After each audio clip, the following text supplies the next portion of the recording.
For today's video guys, ang dami namin nahuli na isda guys, isda sa bato guys. Ang dami namin nahuli na isda sa bato guys. Yan guys, so ibang klase guys, so, yung isda sa bato guys.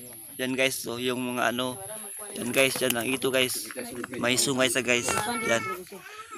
Yan ang ito guys, tapos mayroon tayong anga at saka ano, ulang. At saka paitan. Yung ano guys, yung ulang sa Bisaya guys, sa Tagalog guys ay yan hawan na guys, hawan. Ang hawan, ang ulang sa ano guys sa Tagalog ay pasayan. Yan guys, so ang hawan guys. Dagko kayo, grabe. Ang dami namin nahuli na isda sa bato.